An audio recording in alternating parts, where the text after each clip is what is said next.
Congratulation Bangladesh ইসলামী ছাত্র শিবির অনেকটা ভয়ের জায়গা তৈরি হচ্ছে আস্তে আস্তে। আপনারা সকলেই জানেন যে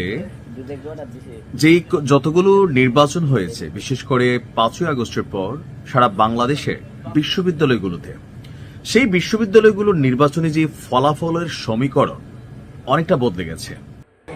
অভিনন্দন বাংলাদেশ ছাত্র শিবিরকে। জগন্নাথ বিশ্ববিদ্যালয়ের নির্বাচনে ভিপি, জিএস, এজিএস পদে 3 জনই ছাত্র শিবির সফলভাবে নির্বাচিত হয়েছে। তো আজকের ভিডিওতে আপনাদেরকে সেইটাই জানাবো। এবার বিএনপি, ছাত্রদল বা অন্যান্য যে রাজনৈতিক দলগুলো রয়েছে তারা কেন এখন পর্যন্ত বিশ্ববিদ্যালয়গুলোতে চান্স পাচ্ছে না। তো আমাদের সাথে যুক্ত আছেন নাইমিলিয়া বিষয়ে তিনি বিশেষ প্রতিবেদন করেছে। তো চলুন তার প্রতিবেদনটি আমরা দেখে আসি। আর আজকের যে নির্বাচনের রেজাল্ট বা গতকালকে যেটা হয়েছে, জগন্নাথ বিশ্ববিদ্যালয়ের দিক থেকে হিসাব করলে ঢাবির পরেই জগন্নাথের স্থান। তো সেই জগন্নাথে বিশ্ববিদ্যালয়ের ভোটটা ঠিক তখনই হলো যখন জনাব তারেক রহমানও বাংলাদেশে আছেন, কিন্তু বাংলাদেশে এসেই প্রথম পরাজয়ের স্বাদ বহন করলেন। আমার কাছে মনে হচ্ছে টেকনিক্যালি যে এখানেও ছাত্র দলের একটা বড় পরাজয় ঘটেছে। ধারাবাহিকভাবে ইসলামী ছাত্র শিবিরের যেই নেতাকর্মীরা আছেন তারা বড় ধরনের একটা সারপ্রাইজ দিচ্ছে বাংলাদেশ জামাত ইসলামীকে।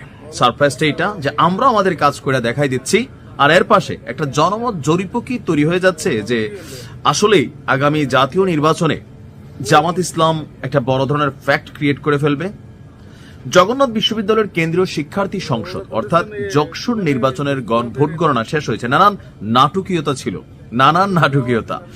তো যাই হোক, সকল নাটকীয়তা শেষে 39টি কেন্দ্রের ফল বিশ্লেষণে আপনার শীর্ষ যে 3টি পদ আছে, বাকিগুলো থাকে লামসাম, তো শীর্ষ 3টি পদে ছাত্র শিবির সমর্থিত অদম্য জবিয়ান ঐক্য এই প্যানেলটা জয়লাভ করেছে।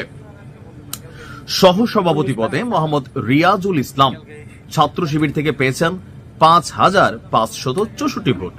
অপরদিকে AKM রাকিব, তিনিও ভোট কম পাননি, তবে প্রায় 900 ভোট কম পেয়েছেন, অর্থাৎ তিনি পেয়েছেন 4,688।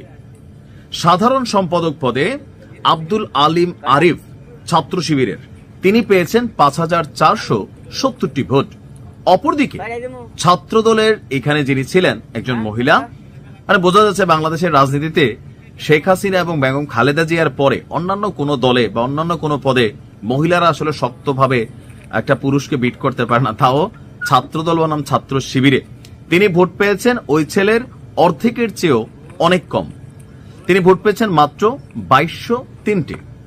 এরপরের আরেকটা শীর্ষপদ হচ্ছে সহ সাধারণ সম্পাদক পদ, সেখানে ছাত্র শিবিরের মাসুদ রানা পেয়েছেন 5,002টি ভোট। আর ছাত্রদলের যিনি প্রার্থী ছিলেন BM আতিকুর তানজিল, তিনি পেয়েছেন 3,944টি ভোট। জগন্নাথ বিশ্ববিদ্যালয়ের এই কি বলা হয় যে ছাত্র সংসদ, শিক্ষার্থী সংসদ এবং একটি হলের শিক্ষার্থী প্রতিনিধি নির্বাচনে ভোট হয়েছে।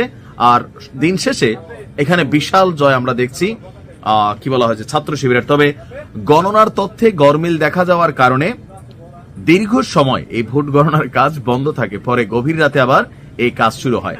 মোট ভোটার ছিল 16,645 জন, সেখানে 65% ভোট পড়েছে বলছে নির্বাচন কমিশন। আর আপনার দেখা গেছে যে রেজাল্ট হচ্ছে এটা। এখন এই রেজাল্টটা ধারাবাহিকভাবে যখন বিশ্ববিদ্যালয়গুলোতে ছাত্র শিবিরের একক আধিপত্য বা বিস্তার আমরা দেখছি, জয়ের বেলায় জাতীয় সংসদ নির্বাচনে কতটুকু পড়বে।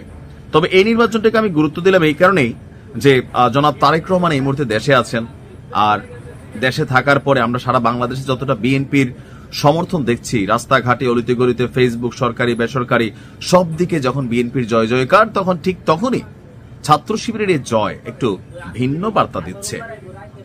কারণ এই ইউনিভার্সিটিগুলো সারা বাংলাদেশে ছড়িয়ে ছিটিয়ে আছে, আর প্রত্যেকটা এলাকায় একটা পারসেপশন তৈরি হচ্ছে। আগামী নির্বাচনের ফলাফল কতটা বিএনপির পক্ষে যাবে, কি মনে করছেন কমেন্টে লিখুন। আসসালামু আলাইকুম। তো সুপ্রিয় দর্শক, এই ছিল আমাদের আজকের ভিডিওটি ভালো লাগলে অবশ্যই একটি লাইক করবেন আর আপনাদের মতামত জানাবেন আমাদের কমেন্ট বক্সে। ভালো থাকবেন সবাই, আল্লাহ হাফেজ।